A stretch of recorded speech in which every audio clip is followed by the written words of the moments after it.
دیا اور پھر 24 گھنٹے میں ملک کو چھوڑنے کی بات کی. اس کے علاوہ 2 ڈرون جو ہیں وہ پاکستان کی سرحد کو عبور کی ان کی طرف سے. یا آپ کیا سمجھتے ہیں کہ اس ممکنہ طور پہ کیا کچھ ہو سکتا ہے یا انڈیا کی جانب سے کس طرح کی جارحیت یا شرارت جو ہے وہ آپ کو نظر آ رہی ہے؟ پاکستان کے خلاف ہندوستان کی جارحیت جاری ہے، ہمیشہ سے رہی ہے، لیکن 5 اگست 2019 کے بعد اس میں تیزی آئی ہے. اور ابھی حال ہی میں جب کووڈ-19 ہوا تو اس کے پردے میں اس نے کشمیریوں کے اوپر ایک نئے سرے سے ظلم کرنا شروع کر دیا. میں نے نیو ڈومیسائل رولز کا ذکر کیا ہے. نیو ڈومیسائل رولز جو ہیں وہ اصل میں جس طریقے سے ہٹلر نے نیورنبرگ لاز بنائے تھے جس میں یہودیوں سے جرمن آئیڈینٹی، جرمن نیشنلٹی چھینی تھی اور اس کے بعد ان کو دوسرے درجے کا شہری بنا دیا تھا. پھر ان کے ایسے حالات پیدا کیے تھے کہ وہ نقل مکانی کریں، انہیں ملازمتوں سے برخاست کر دیا تھا، ان کے لیے کاروبار بین کر دیے تھے. تو وہی صورتحال وہ کشمیر میں پیدا کر رہا ہے. اور جیسا کہ میں نے پروگرام کے آغاز میں یہ کہا تھا کہ ہر روز آئے دن کشمیریوں کو مار رہا ہے اور نوجوانوں کو یہ محاصرے اور تلاشی کے آپریشنز میں ان کو نشانہ بناتا ہے، ان کے گھر تباہ کرتا ہے، بے گناہ لوگوں کو، نہتے لوگوں کو مارتا ہے. تو ان جرائم سے توجہ ہٹانے کے لیے وہ جو ہے لائن آف کنٹرول کے اوپر کشیدگی پیدا کرتا ہے، ہمارے آزاد کشمیر کے سویلینز کو نشانہ بناتا ہے، یہاں جو ہے شہادتیں ہوتی ہیں، اس کے علاوہ انفراسٹرکچر تباہ کرتا ہے، کرٹیکل انفراسٹرکچر جو ہے ہمارا اسے تباہ کرتا ہے. اور تقریباً 1100 سے زیادہ جو ہے وہ سیز فائر وائلیشن صرف اسی سال کر چکے ہیں، جنوری سے لے کر اب تک. کووڈ-19 کے پردے میں وہ کشمیری کے اوپر ظلم بڑھانا چاہتے ہیں اور اس کے بعد ان سے وہاں جو ہے کشمیر کی جو کیا کہتے ہیں اس کو ڈیموگرافک کمپوزیشن ہے یا جو اس کا آبادی کا تناسب ہے اسے مستقل بنیادوں پر کچھ اس طریقے سے تبدیل کرنا چاہتے ہیں کہ 2-3 سال میں آپ اس ریاست کو پہچان ہی نہ سکیں کہ یہ مسلمان ریاست تھی ایک زمانے میں جو پاکستان کے ساتھ ملنا چاہتی تھی، کیونکہ پورے ہندوستان سے وہ ہندوؤں کو لا کر وہاں آباد کرنا چاہتے ہیں. اس میں المیہ یہ ہے کہ جو لوگ وہاں کے ہیں، جو باشندے ہیں مقبوضہ جموں و کشمیر کے، انہیں ثابت کرنا پڑے گا ایک ڈومیسائل سرٹیفکیٹ کے ذریعے کہ وہ وہاں کے باشندے ہیں، جیسے انہوں نے ہندوستان میں مسلمانوں کے ساتھ کیا جو ایک شہریت ترمیمی بل تھا یا شہریت ترمیمی ایکٹ تھا قانون. اسی طریقے سے یہاں کشمیریوں کے اوپر یہ دباؤ ڈالا جا رہا ہے کہ وہ ثابت کریں کہ یہ سرزمین ان کی سرزمین ہے، یہ وطن ان کا وطن ہے. لیکن اس کے ساتھ یہ ہے کہ جو لوگ باہر ہیں کشمیری، مثال کے طور پر جو مہاجرین ہیں یا جو ڈائسپورا کمیونٹی میں ہیں، وہ اگر واپس آ کے کشمیر میں بسنا چاہیں گے تو یہ فارمولا ایسا ہے کہ ان کو شہریت نہیں ملے گی. یعنی راجستھان، بہار، بنگال، مہاراشٹرا سے، دلی سے، پنجاب سے تو لوگ آ کے ہندو آ کے وہاں آباد ہو سکیں گے. میں اس لیے اس کا تفصیل سے ذکر کر رہا ہوں کہ ان جرائم کو، یہ جو انسانی قانون، بین الاقوامی انسانی قانون، بین الاقوامی قانون، اقوام متحدہ کی قراردادوں کی خلاف ورزی کرتا ہے اور جو در حقیقت اصل میں یہ جنگی جرائم کا ارتکاب کر رہا ہے، ان پہ پردہ ڈالنے کے لیے وہ پاکستان اور ہندوستان کے درمیان کشیدگی پیدا کرنا چاہتا ہے تاکہ دنیا یہ سوچے کہ 2 جوہری ریاستیں ایک دوسرے کے ساتھ دست بغریباں ہو رہی ہیں اور اس سے نہ صرف اس خطے کو بلکہ ساری دنیا کو خطرہ ہے. ایک اور چیز جس میں اضافہ کرنا چاہتا ہوں کہ اس میں بہت اہم نقطہ یہ ہے کہ انہوں نے تیاری کی ہے، وہ یہ جو مطلب یہ ان کے جو ملٹری کمانڈرز ہیں اور ان کے جو سیاسی رہنما ہیں، ان کی جو انتہا پسند سیاسی قیادت ہے راشٹریہ سوائم سیوک سنگھ کی یا بھارتیہ جنتا پارٹی، انہوں نے مل کر یہ منصوبہ بنایا ہے کہ آزاد کشمیر اور گلگت بلتستان کو نشانہ بنائیں گے. انہوں نے حملوں کی دھمکی دی ہے، ان کا ہم نیوکلیئر اسلحہ بھی استعمال کریں گے. تو کہنے کا مطلب یہ ہے، اور پاکستان کے ٹکڑے ٹکڑے کرنے کی وہ قسم کھا رہے ہیں کیونکہ پاکستان نے ان کے اکھنڈ بھارت اس میں مسعود خان صاحب یہ جو آزاد کشمیر کا ایل او سی ہے یا گلگت بلتستان کی بات کریں تو یہاں تو اتنا آسان نہیں ہے کہ وہ کوئی جو ہے جرت کر سکیں. ایک مشکل اسٹیپ ہوگا اور اس کا پھر خمیازہ بھی خیر انہیں بھگتنا پڑے گا. لیکن ایک جو آسان اسٹیپ ہو سکتا ہے وہ کسی حد تک سیاچن کے محاسبے ہو سکتا ہے. آپ کیا سمجھتے ہیں کہ اگلا ہدف جو ہے آنے والے ہفتے میں 2-4 دنوں میں یا آنے والے وقتوں میں سیاچن کی طرف بھی ہو سکتا ہے، وہاں پر کچھ جو ہے وہ محاذرائی ہو سکتی ہے؟ میں سمجھتا ہوں کہ ہمارے تمام علاقے بشمول سیاچن غیر محفوظ ہیں. جو ہندوستان سے جو دھمکیاں آ رہی ہیں اور اس کے بعد جس قسم کی وہ جنگی تیاری کر رہے ہیں تو لیکن یہ ہے کہ جو آپ کہہ رہے ہیں سیاچن میں بھی کچھ ہو سکتا ہے، لیکن اس سے زیادہ خطرہ یہ ہے کہ انہوں نے یہ ہتھیار بڑے عرصے تک استعمال کیا ہے کہ وہ دہشت گردی کی ایک من گھڑت کہانی کے ذریعے پاکستان کے اوپر حملے کے لیے جواز پیدا کرتے ہیں اور پھر بین الاقوامی برادری کو گمراہ کرنے کی کوشش کرتے ہیں، جیسے کہ آپ نے دیکھا ہوگا پلوامہ میں انہوں نے کیا ایک فالس فلیگ آپریشن تھا، اب وہ ایک اور فالس فلیگ آپریشن کر سکتے ہیں، کیونکہ آپ نے دیکھا ہوگا کہ اس قسم کے کئی قسم کے جھوٹ بول رہے ہیں آج کل، یہ کہہ رہے ہیں کہ اور اب انڈیا کے اندر اپنے اندر جو ہے پلوامہ کے حوالے سے یا جتنے بھی اس طرح کے جعلی اور جھوٹے جو ہیں وہ چیزیں ہوئی ہیں اس پر وہیں پر بہت زیادہ سوال اٹھائے جا رہے ہیں کہ بھئی یہ آپ اگر کوئی اس طرح کا کوئی آئیڈیا کریٹ بھی کرتے ہو تو کم سے کم اس کو اس طرح تو کرو کہ وہ کچھ ریئل لگے۔ جو پلوامہ کا اصل محرک تھا، ایک پولیس آفیسر تھا، وہ تو پکڑا گیا بعد میں، وہ کہیں ان کو کچھ لوگوں کا جو سو کالڈ جن کو نام نہاد ملیٹنٹس کہتے ہیں ان کا سہولت کار تھا، اور اس کے اوپر یہ بھی الزام ہے کہ جو ہندوستان کی پارلیمنٹ کے اوپر حملہ ہوا تھا اس وقت بھی وہ ایک شخص کا سہولت کار تھا۔ تو یہ جو ہے یہ ایک انٹیلیجنس آپریشن ہے، اس کے امکانات زیادہ ہیں، وہ یعنی مطلب ایک قسم کا لو کاسٹ آپریشن کرتا ہے۔ دو چیزیں وہ کرتا ہے، لو کاسٹ آپریشن کا مطلب یہ ہے کہ وہاں دہشت گردی کا ایک واقعہ کروایا، پاکستان کے اوپر الزام دھر لیا، اور اس کے بعد جو ہے پاکستان کے اوپر ایک قسم کا جعلی حملہ کر دیا، پہلے جو ہے سرجیکل سٹرائکس کی تھی۔ اچھا، اس میں مسعود خان صاحب تھوڑا سا آگے کی بات ایک کرتے ہیں کہ اس وقت سوشل میڈیا پر ہم دیکھ رہے ہیں کہ بہت زیادہ آواز یہ آ رہی ہے کہ لداخ میں چائنا جو ہے آگے کی جانب بڑھا ہے اور وہاں پر وہ ہے اس نے پیش قدمی کی ہے، تو پاکستان کو بھی، پاکستان کے اندر بھی اور پاکستان سے باہر بھی دنیا بھر میں جو پاکستانی اور خاص طور پہ کشمیری ہیں وہ کہہ رہے ہیں پاکستان سے کہ پاکستان کو بھی آگے بڑھنا چاہیے اور مقبوضہ کشمیر میں خاص طور پہ جو کشمیر ویلی ہے اس طرف جو ہے پیش رفت کرنی چاہیے۔ آپ اس آئیڈیا کو جو اس وقت بڑی تعداد میں سوشل میڈیا پہ ہم دیکھ رہے ہیں کہ لوگ کہہ رہے ہیں کہ ادھر سے اگر ایک جانب سے حملہ ہو رہا ہے لداخ کی جانب، چائنا کی جانب سے، تو پاکستان ایک امن پسند ملک ہے، لیکن جو ظلم و بربریت ہو رہی ہے، کل بھی 13 کشمیریوں کو وہاں پہ شہید کر دیا گیا ہے اور اس پر آج دفتر خارجہ نے اپنی مذمت بھی جاری کی ہے، تو اس پر پاکستان بھی کچھ سٹیپ لے، خالی بیانات سے اور مذمت کرنے سے کچھ نہیں ہوگا۔ بڑی حد تک آپ بات صحیح کہہ رہے ہیں، لیکن یہ میں آپ کو بتاؤں کہ چین نے ابھی تک حملہ نہیں کیا، یعنی چین نے فوجی تیاری کی ہے اور فوج آپ کی بھی تیار ہے، لائن آف کنٹرول کے اوپر، لائن آف ایکچوئل کنٹرول کے اوپر تیار ہے، ہندوستان کا مقابلہ کرنے کے لیے تیار ہے، پاکستانی بھی تیار ہیں، اور یعنی یہ آپ یہ کہتے ہیں کہ دو طرف سے ہندوستان کے اوپر حملہ ہو، ابھی جو ہے روایتی جنگ کی وہ فضا پیدا نہیں ہوئی ہے، لہٰذا اسے اس قسم کی کوئی نقل و حرکت جو ہے وہ قبل از وقت ہوگی، اور وہ یعنی مطلب چین کے ساتھ مشورے کے ساتھ نہیں ہوگی، چین سے مشورہ کیے بغیر ہوگی۔ اس میں صرف یہ ہے کہ آپ کی جو فتح ہے وہ یہ ہے کہ ہندوستان سمجھتا تھا کہ 5 اگست کے بعد پاکستان سفارتی سطح پہ تنہا رہ جائے گا، لیکن سلامتی کونسل میں جب ایک اجلاس ہوا تو پاکستان کے لیے یعنی کشمیر کے اوپر جو اجلاس ہوا 50 سال کے وقفے کے بعد، تو پاکستان کے لیے ایک بہت بڑی کامیابی تھی۔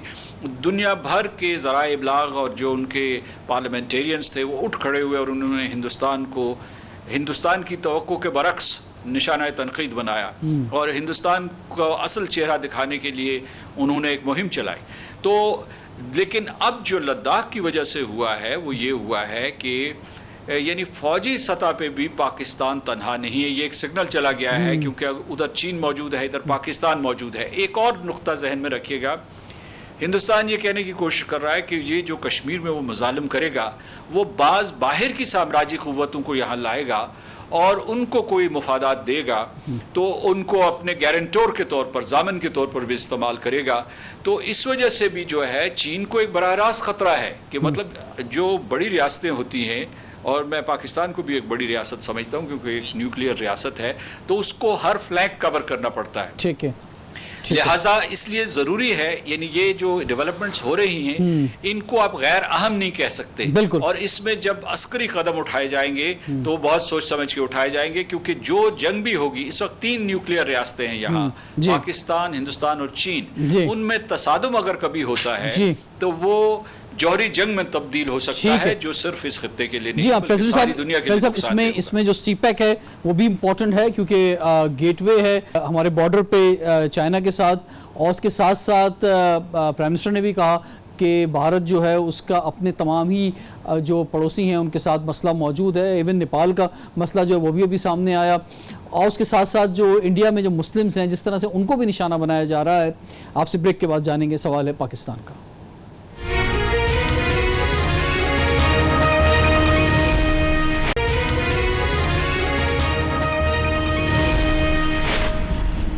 Welcome back. سوال ہے پاکستان کا. ناظرین, آج ہمارے ساتھ ہیں honourable president of Azad Jammu and Kashmir سردار مسعود خان صاحب. مسعود خان صاحب, یہ فرمائیے کہ یہ جو سی پیک کے حوالے سے بات کی جا رہی ہے اور اس وقت انڈیا کو بھی بڑی تکلیف ہے اور کہا جا رہا ہے کہ کچھ اور بھی دنیا کے ایسے ملک ہیں جن کو بے انتہا تکلیف ہے سی پیک سے, تو یہ جو لداخ کا معاملہ ہے اس میں آپ کس طرح سے اس کو ریلیٹ کرتے ہیں سی پیک کے معاملے کو؟ اس میں ہندوستان کا دوہرا نشانہ ہے. ایک تو یہ ہے کہ جو جس کو ہم سپیک کہتے ہیں, چائنا پاکستان اکنامک کوریڈور یا پاکستان چین اقتصادی راہداری, یہ بیلٹ اینڈ روڈ انیشیٹو کا ایک حصہ ہے اور یہ اس کے لیے ایک اہم راہداری ہے. بیلٹ اینڈ روڈ انیشیٹو جو چین کا بڑا منصوبہ ہے جس کو ایک میگا پروجیکٹ کہتے ہیں, جو تقریباً 3 براعظموں پہ پھیلا ہوا ہے. تو ہندوستان جو ہے اسے ناکام کرنا چاہتا ہے. ہندوستان نے اس کے لیے گروپ بھی بنایا, اس کو کہتے ہیں کوڈ, جس میں اس نے امریکہ کو شامل کیا, آسٹریلیا, جاپان کو شامل کیا ہوا ہے. یہ 4 ممالک ہیں, لیکن ان میں سب سے زیادہ جو ملک BRI کو گرانا چاہتا ہے اور چین پاکستان اقتصادی راہداری کو گرانا چاہتا ہے وہ ہندوستان ہے. تو وہ یہ لوگ یہ کہہ رہے ہیں, اس میں قیاس آرائی بھی کر رہے ہیں, تجزیہ کر رہے ہیں کہ یہ جو اس میں لداخ میں شرارت کی ہے اس کی بنیادی وجہ یہ ہے کہ وہ چاہتا ہے کہ یہ نیٹ ورک جو چین نے بنایا ہے ساری دنیا میں, یہ معاشی اور اقتصادی نیٹ ورک جو ہے جو چین سے شروع ہوتا ہے اور جا کے یونائٹڈ کنگڈم میں ختم ہوتا ہے اور چین سے شروع ہوتا ہے اور افریقہ میں جا کے ختم ہوتا ہے یا ملاکا اسٹریٹ تک پہنچتا ہے, کہ اس کو کسی طریقے سے منہدم کر دیا جائے. تو ایک یہ ہے, اور اس میں براہ راست جو ان کا نشانہ ہے وہ چین پاکستان اقتصادی راہداری ہے. اس کے اوپر وہ جو ہے نہ صرف اعتراض کر چکا ہے بلکہ وسائل مختص کر چکا ہے اپنی انٹیلیجنس ایجنسیز کے ذریعے. اس کے بارے میں جو ہے افواہیں پھیلانا, اس کے بارے میں غلط معلومات جو ہے ان کو مشتہر کرنا, اور اس کے بعد یہاں پاکستان کے لوگوں کے دلوں میں شکوک و شبہات پیدا کرنا تاکہ یہ منصوبہ کامیاب نہ ہو سکے. ٹھیک ہے, اور بالکل, اور لیکن یہ منصوبہ جو انشاءاللہ ضرور کامیاب ہوگا سی پیک کا, اور اس سے پاکستان کو بھی جو ہے بے انتہا فائدہ سامنے نظر آ رہا ہے, پاکستان کی اکانومی کو. پریزیڈنٹ صاحب یہ فرمائیں کہ یہ جو اس وقت ہم دیکھ رہے ہیں کہ چاروں طرف سے بھارت کے جو پڑوسی ہیں ان سب سے ہی معاملات خراب ہیں بھارت کے, اور بھارت کے اندر جو مسلم اقلیت ہے ان پر جو ایکٹ آیا جس کا آپ نے ذکر کیا اقلیتی شہریت کا بل کے حوالے سے, تو اس میں بھی عوام جو ہیں, اور پھر کرونا وائرس کے حوالے سے جب ہم دیکھتے ہیں کہ اس میں بھی مسلمانوں پر کو تشدد کا اور نفرت کا جو اظہار کیا گیا, تو یہ جو مودی سرکار ہے آخر چاہتی کیا ہے آپ کی نظر میں سر یہ سب کچھ کر کے؟ دیکھیے, نریندر مودی جو ہے وہ ساری دنیا میں گھومتے تھے اور اس کے بعد دنیا کو تاثر دینے کی کوشش کر رہے تھے کہ وہ تو ساری دنیا سے جڑے ہوئے ہیں, ان کا تو دنیا میں بہت اعلیٰ مقام ہے, اور ہندوستان جو ہے اس کے لیے مارکیٹس ہیں اور ہر طرف ان کی مانگ ہے. ثابت یہ ہوا کہ اپنے نیبرہڈ میں وہ تنہا ہیں, ہر ایک سے دشمنی ہے, نیپال ہو, شری لنکا ہو, بنگلہ دیش ہو, اور اس کو پاکستان کے ساتھ تو خیر ان کی روایتی دشمنی ہے. تو ایک تو یہ پہلو ہے. دوسرا یہ ہے کہ ان کی انتہا پسندانہ پالیسیوں کی وجہ سے ان کی معیشت کے اوپر بھی بہت ہی منفی اثرات مرتب ہوئے. اور تیسرا پہلو یہ ہے کہ اس صدی میں فسطائیت کا سر جو ہے وہ ہندوستان میں اٹھا ہے, اور اس میں یہ ہے کہ یہ فسطائیت جو ہے یہ پچھلے سال کی فسطائیت یا جو ناٹسی ڈاکٹرن تھا اس سے بدتر ہے. وہ نسلی برتری کی بات کرتے تھے اور وہاں آبادیاں کم تھی. یہاں انہوں نے یہ کہا ہے کہ پورا بر صغیر جو ہے پوتر اس وقت ہوگا جب یہاں مسلمان نہیں ہوں گے, یہاں عیسائی نہیں ہوں گے, اس کے بعد سکھ نہیں ہوں گے, صرف ہندو ہوں گے, اور وہ بھی اعلیٰ ذات کے ہندو ہوں گے, کیونکہ دلتس جو ہیں ان کو وہ انسان نہیں سمجھتے, جانوروں سے بدتر سمجھتے ہیں. تو یہ فلسفہ جو ہے یہ اگر فلسفے کی حد تک رہتا, یعنی وہ مطلب ہے پرامن طریقے سے اس کا پرچار کرتے اور لوگوں کو منوانے کی کوشش کرتے تو وہ ایک الگ بات تھی. انہوں نے یہ کیا ہے کہ وہ جو ان سے اتفاق نہیں کریں گے انہیں منظم انداز میں قتل کریں گے. اور موب لنچنگز جو ہے ان کا انہوں نے طریقہ اختیار کیا ہے. ان کے جو بڑے ہیں وہ انہیں ہدایت دے گئے ہیں کہ مسلمانوں کو مارو، قتل کرو، اور اس کے بعد ان کو زبردستی جو ہے ہندو مت کی میں شامل کرو. تو کہنے کا مطلب یہ ہے کہ یہ فسطائیت ہے، بدترین اور مکروہ شکل جو ہے اس کی سامنے آ رہی ہے. اس میں ایک خطرہ یہ ہے،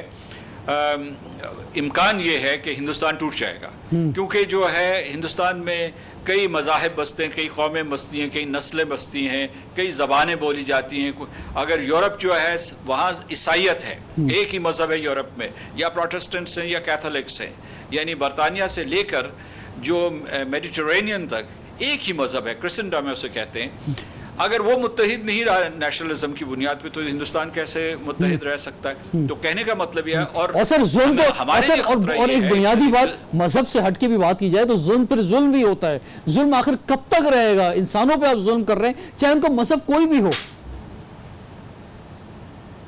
درست کہہ رہے ہیں. انہوں نے جو ہے، میں نے یہ بارہا کہا ہے، اسے دہرانا چاہتا ہوں کہ انہوں نے کشمیر کے خلاف جنگ چھیڑی ہے، پھر اپنے جو مسلمان شہری ہیں ان کے خلاف اعلان جنگ کیا ہے. آپ یہ دیکھیے کہ 72 سال سے یہ لوگ جو ہے ہندوستانی کے طور پر رہے ہیں وہاں مسلمان، آج انہیں ثابت کرنا پڑ رہا ہے کہ وہ ہندوستان کے شہری ہیں، وہ ہندوستانی ہیں. لیکن سر اس کے ساتھ ساتھ یہ 72 سال سے جو ہماری اقوام اور انڈیا خود گیا تھا اقوام متحدہ میں جب وہ پھنس گیا تھا مقبوضہ کشمیر میں، تو لیکن وہاں جو قرارداد تھی سر، اس میں بھی ایک بہت بڑا سوالیہ نشان ہے کہ اقوام متحدہ اور دنیا کی بڑی طاقتیں انصاف دلانے کے لیے کشمیریوں کو کچھ نہیں کر سکی جو انہیں بہت پہلے کر دینا چاہیے تھا. یہ بات بالکل درست ہے. اقوام متحدہ کی قراردادیں منصفانہ تھی، اور اس میں جو اور اس تصواب رائے کا جو حق ہے وہ خود یو این او کو حاصل ہے کہ اس کو چاہیے تھا کہ وہاں سے اس ٹیریٹری سے انڈین فورسز کو نکالتا اور وہاں پر پھر جو ہے الیکشن کرواتا تو وہ منصفانہ الیکشن ہوتے اور پھر رائے معلوم کی جاتی کہ وہ کشمیر کا علاقہ جو ہے وہ کس کے ساتھ رہنا چاہتا ہے. جی بالکل درست ہے. یہ قراردادوں میں کہا گیا ہے، اور 1957 تک یہ سلسلہ جاری رہا. اس کے بعد بھی کشمیر کا گاہے بگاہے جو ہے سلامتی کونسل میں ذکر ہوا، اس کے اوپر بیانات ہوئے. لیکن جو بنیادی چیز یہ ہے کہ اس وقت جو دنیا کی سیاست کا منظرنامہ تبدیل ہو چکا ہے، اور اس لیے ہندوستان جو ہے اس نے جھوٹ گھڑ کے دنیا کو یہ باور کروایا کہ یہ دو طرفہ معاملہ ہے. حالانکہ یہ دو طرفہ معاملہ نہیں ہے. مسئلہ کشمیر دو طرفہ معاملہ نہیں ہے. اس کے 3 بنیادی فریق ہیں. ایک پاکستان، ہندوستان اور جموں اور کشمیر کے لوگ، اور جموں اور کشمیر کے لوگوں نے فیصلہ یہ کرنا ہے کہ ان کا سیاسی مستقبل کیا ہوگا. میں اس بات پہ یقین رکھتا ہوں کہ اگر شیخ عبداللہ راستے میں حائل نہ ہوتے، یا جو ہے نہرو کی سازشیں کامیاب نہ ہوتی 1947 میں، تو آج پورے کا پورا جموں و کشمیر جو ہے وہ پاکستان کا حصہ ہوتا. آج بھی فطری طور پر اگر لوگوں کے دلوں کی آواز آپ سننا چاہتے تو وہ پاکستان کا حصہ ہے، اور یہ اگر حق ان کو دے دیا جاتا جو کہ ان کا بنیادی حق تھا، تو پھر اس کا فائدہ ہندوستان کو بھی پہنچتا اور پاکستان کو بھی پہنچتا. کیونکہ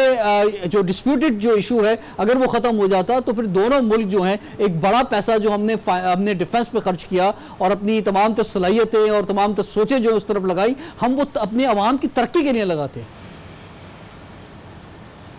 یہ بات صحیح ہے. جب آپ ایک بڑی ریاست بنتے ہیں، پاکستان بھی ایک بڑی ریاست ہے، تقریباً 22 کروڑ کی آبادی ہے، بڑا ملک ہے، ٹھیک ہے اتنا بڑا نہیں جتنا چین ہے اور ہندوستان ہے یا روس ہے، لیکن آپ کو دفاع کے لیے ہر صورت میں وسائل مختص کرنے پڑتے ہیں. یعنی یہ نہیں ہو سکتا کہ آپ ایک بڑی معیشت بنے اور آپ کا دفاع کمزور ہو. لیکن یہ آپ نے درست کہا کہ اگر ہندوستان جو ہے اس منصفانہ فیصلے کو تسلیم کر لیتا، کشمیریوں کی آواز جو ہے اس کو دبانے کی کوشش نہ کرتا، یہ قبضہ نہ کرتا ناجائز، تو آج اس خطے کی صورتحال مختلف. صدر صاحب آپ کا بہت بہت شکریہ. بس آخر میں مجھے فرمائیں ایز پریزیڈنٹ آف AJK جو کرونا وائرس کی صورتحال ہے آزاد جموں اینڈ کشمیر میں 271 کیسز، 6 ڈیتھ، 170 ریکوریز، اسی طرح گلگت بلتستان میں 738 کیسز، 11 ڈیتھ، 527 ریکوریز. آپ مطمئن ہیں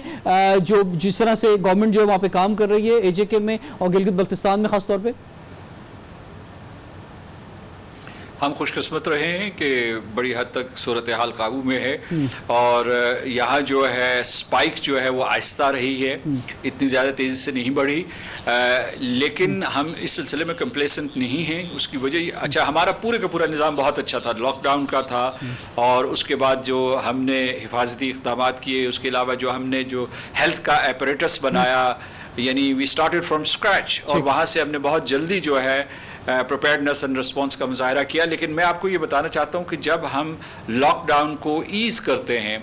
تو اس وقت جو الجھن پیدا ہوتی ہے، کیونکہ بعض اوقات لوگ یہ نہیں سمجھ پاتے کہ خطرہ ابھی اسی طریقے سے برقرار ہے اور حفاظتی تدابیر اختیار کرنی چاہیے۔ تو یہ چیلنج صرف آزاد کشمیر کا نہیں، گلگت بلتستان کا نہیں، پورے پاکستان کا ہے۔ اور میرا خیال ہے کہ اس میں آنریبل پریزیڈنٹ صاحب کے ابھی جو لاسٹ پرائم منسٹر نے جو اظہار خیال کیا، اس میں جو سیاحت کے حوالے سے بات کی، ٹورزم کو اوپن کرنے کے لیے، تو یہ سارے علاقے جو ہیں، چاہے آزاد کشمیر ہو، گلگت بلتستان ہو، کے پی کے اپر سائٹ ہو، آپ کیا سمجھتے ہیں کہ یہ خطرہ نہیں ہے کہ ہم سیاحت اوپن کر رہے ہیں اور بڑی تعداد میں اگر لوگ جاتے ہیں وہاں پہ، ایس او پیز پہ ہم لوگ ویسے ہی کم عمل کرتے ہیں، تو ایک تھوڑا سا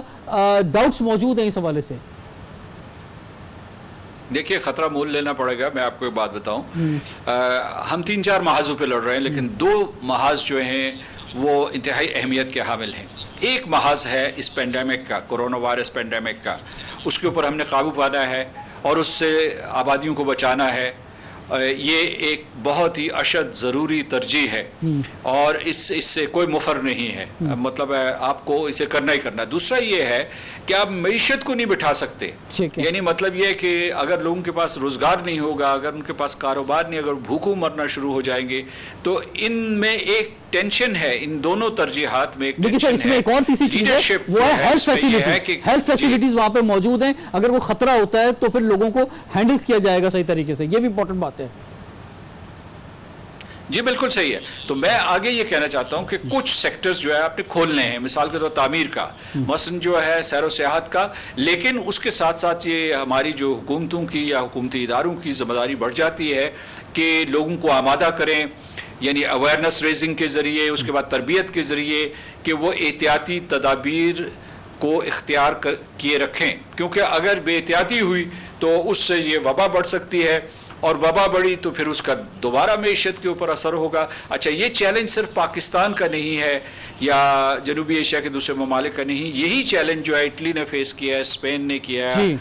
امریکہ نے کیا ہے، برطانیہ نے کیا ہے۔ تو ہم اس چیلنج سے گزر رہے ہیں۔ ہماری خدا تعالیٰ سے دعا ہے کہ ہم اس میں کامیاب ہوں اور پاکستان اور آزاد کشمیر کو مضبوط سے مضبوط تر کر سکیں۔ بہت بہت شکریہ، آپ نے ہمیں ٹائم دیا۔ سردار مسعود خان صاحب، honourable president Azad Jammu and Kashmir, Rizwan Jafar کو اجازت پاکستان کا۔